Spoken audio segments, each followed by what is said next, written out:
Hi folks, you're with Tacitus today at your Pushback channel, and thank you for joining this radio live stream. In this essay, I'd like to talk about what could be the possible future for straight white males, particularly straight white males that were sort of, their formative years were in the pre-woke era.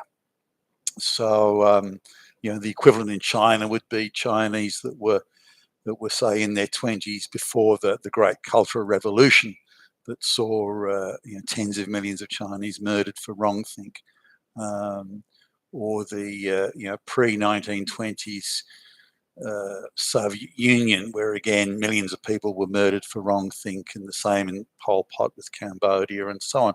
So what's the future for straight white males? Because as we know, any straight white males who are over the age of, I don't know, 40, with a few exceptions, such as World Economic Forum flunkies and stooges, all the men who were sort of pre-woke, who are again in their 20s in the pre-woke era. So say anyone born after or anyone born before, rather, say 1968, something like that, 1969, somewhere around there. Anyone sort of in that category, as we all know, is a Nazi and a fascist, probably Hitler actually. And so, and these are the the evil Nazis everywhere. The young people, the placard waving climate change activists. These are the Nazis that these young people are fighting against, stopping the Yoel Roths at Twitter. They're what they're doing is they're stopping these Nazis. That's what they're doing, and that's a good thing. And with all these Nazis around, I mean, the people that voted for Donald Trump, what, 73, 74 million, whatever it was, they're all Nazis too. The MSNBC talking head said so. So we've got a lot of Nazis around. Anyway, let's look at the future. What is the future for these straight white male Nazis, as they all are, of course. Now, the future sort of isn't looking good, and I'd like to look around for markers of what the future might hold. Now, there's a certain format or pattern that the globalist-controlled governments in the West use, and other governments too. I mean, I suppose it's a classic 101 play by authoritarian governments, but I remember when the propaganda started coming out about how marriage was an evil institution and men were oppressors, women were oppressed. Every man was a wife-beating Nazi pedophile, and so only massive government intervention could protect women and children from all these evil fascist Nazi men, these oppressors. Only massive. And of course, it was justified because, 9 out of every 10 women is being beaten to death every day, if not multiple times a day, and then raped immediately before and immediately after the beating. So, I mean, this is serious. Only the government can come in and solve this. Now, when I first started seeing this propaganda as a young man, I said, "Oh well, if the government's saying it, I guess it must be true." I don't, it doesn't look like it to me. I don't know. I don't know anyone who's in those categories. I don't know anyone who's been raped. I don't know anyone who's been beaten. I don't know any of those things. It must be only the people who I don't know that it's happening to. Now, as soon as you get to that stage, then as I got a little bit older, I realised, hold on a minute, this is a scam. I'm getting, I'm being led down the garden path here. I'm being given a whole lot of bullshit by the government. There is no epidemic of violence or rape or anything like that. The government decided they want to pursue certain policies for whatever the reason, pursue certain policies, and they're looking to try and justify it and whip up. No, the reason we're doing this is because of all those rapes, all those wife beatings. That's why we're only doing it because the experts have said so. The experts said to do it. We didn't. It's nothing to do with us. The experts said so. That's why we're doing it. We're only following the expert advice. That's all we're doing. So now we see that with race issues, gender issues, climate issues, and so on. You can't see what's happening, and there's no evidence of it, and there's nothing in front of you that. But somehow the government's pursuing these policies, saying that it's because the experts have said. Well, we're not saying it. We're not doing it. It's the experts. It's because of them. So when when you see these propaganda things coming out, and of course there's been, as far as I can tell, a real uptick in the propaganda about how straight white males are Nazis and how if it wasn't for Vijaya Gade and Yoel Roth at Twitter, wasn't for them holding back the tide, the Nazis would have taken over everything and would be burning babies on bonfires while they committed acts of cannibalism while Hitler danced an adagio dance on top of a funeral pyre. So this is only Yoel Roth and Vijaya Gade and those sort of people can hold back this tide of this massive tide of Nazis everywhere. so we pretty much know it's crap. Uh, I don't know any Nazis. If I can't recall in my whole life if I even met one. Um, Depending on the definition. I mean, definition may be just straight white male, for example. In that case, I guess there are some around, but in reality, um, I haven't met one or seen one or know of one but again, the definition is fluid, and we've got the experts to tell us what that definition is. Experts like Joy Reid on what was it? I don't even know. MSNBC, is it? So anyway, looking at this, I there's a guy that I used to work with. In fact, he used to be my boss for a brief time. He's I don't know, 8 or 9 years older than me, and we stayed in touch, but I wouldn't say we're friends or anything. And he's sort of a bit like me. He's sort of your self-made, hard-working dude. I mean, he's brighter than me, but and he's got a more sort of a softer, gentler touch in dealing with people than I do. But he's got one of these very disarming sort of smiles that tends to make everyone melt, and I don't have that. But anyway, he retired a while ago, and we would have, I don't know, other than wishing each other Merry Christmas or something. That's Nazi these days. Other than wishing each other Merry Christmas, so we don't really have much to do. So he retired a while ago, I guess. He worked to what he must have been about 68 or something when he retired, and he's one of these guys who's really fit. I mean, 68. He looks like he's 55. He's really fit, and he's got this real energy about him, and you'd swear, when you sort of tell people, hey, he's 68, they go, no fucking way. So he's he's still vigorous and fit and so on. Now, when he retired, he thought he'd be all good. He'd cut the roses. He'd listen to his favourite concertos. He'd watch Netflix, and he'd go on cruise ships and just chill out. And that was the the guy's just got too much energy. He's just got too much sort of ambition and maybe not ambition necessarily, but certainly energy. He wants to do things. Got a lot of skills, a lot of capability, and so he wants to use that. So he lasted 6 months, not even 6 months, I guess, sitting around, and then he decided that he would go out and he would work. And now he didn't want the stress of being a sort of a CEO again. He didn't want to have to start up, say, his own business from the ground up. And so, as it turned out, he's financially very literate, and so we actually, used him. He got his assistance on doing a couple of things, but for someone like him, we don't have regular work to offer. I guess I mean, I'm pretty self-assured about my capabilities, so I'm not easily sort of driven to insecurity.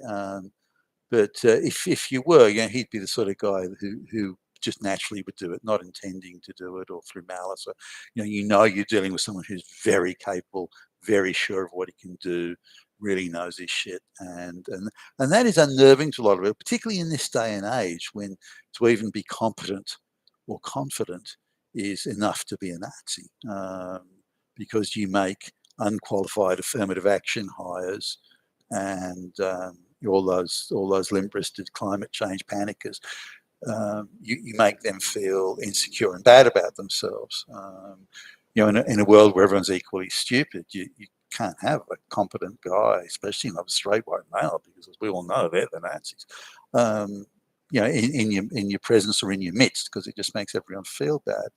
And company, there's quite a few companies that we come across have a policy to not hire competent, confident people, because it makes the affirmative action hires and all the flunkies feel bad about themselves. I mean, it's insane. It's insane. I mean, you couldn't script a self-destructive sort of program as much as is going on currently from that sort of thing.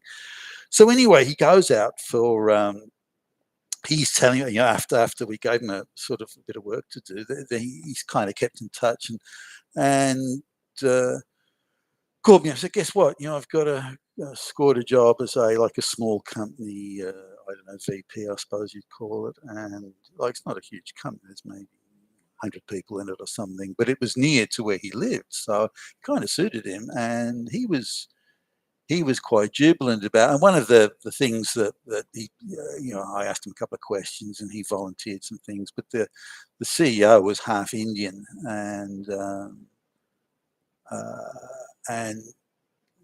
people I've come across like that have a pretty bad chip on their shoulder. So I can imagine he was, this guy was hired for his expertise, but I can't imagine that would work well in the social power politics of the business. So, but I didn't know. I didn't want to say anything. I didn't want to discourage him or plant negative thoughts or anything like that. So I let it go and congratulated him. And I don't know, maybe a month went by, a bit longer, and he's on the phone again, and he's just been fired. And I thought, wow, he's not the sort of guy who gets fired. He's hardworking, he's punctual, he does the hard yards. You don't fire guys like that. He's not the sort of guy who's going to, I don't know, turn up for work drunk and staggering around. He's not the sort of guy who's going to sexually harass the girls in the office. He's very well behaved and very capable. So, and I kind of, in a way, wasn't surprised. I thought it's going to be not because he failed at doing something or he fucked something up or anything like that. It's going to be the social power politics. I almost knew that when he said that the CEO had thrown him overboard or under the bus. So anyway, I said, well, why? And he said, oh, he didn't say why. He just said, I'm going to let you go because it doesn't feel right having someone like you around. Now, that's hardly a reason. It doesn't feel right. What the fuck does that mean? So the guy got rid of him. But as he sort of mentioned a few things, and he knew this anyway. I mean, he didn't need to bounce the ideas off me. He was just too capable. He made that CEO and some of the people around there feel bad about themselves, and that's when you hire someone as capable as him, and then you've got the absurd attitude of I'm going to hire a really capable guy, then fire him because he's really capable as me. Oh, what a fucking idiot! But that's really the state of it now. Since that was I don't know, that was 6 months ago or something. And so, but since then, he's told me about sort of interviews he's attended, and he's actually gobsmacked about the amateurism and and so on, and mentioned a couple of things to me, which I've mentioned on a previous video actually about he turns up for an interview and there's some screaming, angry ass butch dyke lesbian doing the interview that hates white men. You wouldn't let someone like that anywhere near a fucking interview. But he he's another like you got to and he's willing to really do any work. I mean, he just wants something to do. That's really the situation he's in. The money isn't that important. It's not like he's on the bones of his ass or anything like that. But he's I would say he's struggling. Someone of his capability should be snapped up within seconds of declaring their availability, but instead now he's got one gig where when he turned up on the first, so he tells me, they were treating him like shit, and they just rewrote the terms of his employment contracts. Well, we don't care what we said. You're now doing this. If you don't like it, fuck off. Now, again, he's the wrong guy to push around. Like, so he did get up and fuck off, yeah, and they, another one, they sort of tried to intimidate him and threaten him. But I mean, this guy's been around. He doesn't get intimidated or threatened. Yeah, and it's funny listening to his stories. But the point is, in explaining this, is that in effect, this very capable guy is unemployable. Now, on the reverse side of it, he more to test it, and this is again sort of an interesting illustration of the. He goes into like one of the chains, like a Home Depot or type equivalent, like a hardware type store, and they've got all signs everywhere that they help wanted and all this sort of thing. Now, this is not a gig that he would take, I don't think. Maybe he would. I don't know. I don't think he would. And so he goes in, and they just tell him point blank, "Hey, buddy, you're way too smart for this. You wouldn't last 5 minutes here. And even if we did give you a gig, you'll leave for something better. So there's no point in doing it." And it comes back that bigotry of low expectations, where if we hire dumb, stupid, incompetent, useless people, then they're not going to leave. We can fight them if we want to, but they're not going to leave when it's inconvenient for us for them to leave. But if we hire a smart dude like you, then we kind of have no control over you. And this I think comes into part. When someone's that capable, you can only control them if they let you and if they agree to being controlled. But otherwise, you have no control of them. Now, to me, that doesn't worry me, because I can sit down with a guy like him and say, look, this is what we need to do. This is the objective. This is the purpose of it. Now, share my goals, and share the objectives. How do you think we can get there? And he may have some, he probably would, a guy like him, he's smarter than me. He'd have some ideas and say, well, we can do this and we can do that and go about it like this and do that. So I'd be happy to accept his guidance on certain matters. Now, it's my business and the final decision is mine, but I'm happy to accept his guide. I'm not unnerved by it. I don't feel diminished by it. I don't feel diminished by his greater capability, and he's got an IQ higher than I'm not. If I'm using that and harnessing it to help my position on my business, then that's a good thing. But very few people actually think like that. Now, I've got the confidence when I can sit down and deal with someone like that on a a basis of not necessarily equality, because again, he's smarter than I am, but on the basis of I can understand the benefit of doing business, or in this case, hiring someone like him. So I'm not concerned by it, but I come from the pre-woke era. Now, not everyone's like me. I'm not suggesting they are or should be. But there's so many people out there that are insecure, and I think that straight white, higher ability, higher, greater capacity straight white males who were, in their early 20s in the pre-woke era. I think that unless they're going to engage in massive self-abasement, I'm transitioning into being a cat or something, unless they're prepared to do that, they're probably unemployable. And this guy, very, very capable guy, is, well, I wouldn't say he's unemployable, but the struggle he's having would be the equivalent of someone who was mentally retarded or something like that. In fact, they may even have an easier time of it. So that's So I see the future for straight white males as not being rosy at all. I mean, you better be rich, or you better be prepared to engage in, get on your knees and gobble the globalists for all you're worth, or engage in that self-abasement. I think it's that bad. But maybe I'm wrong, and I look forward to seeing your comments below. You've been Tassless today, your pushback channel, and thank you for listening.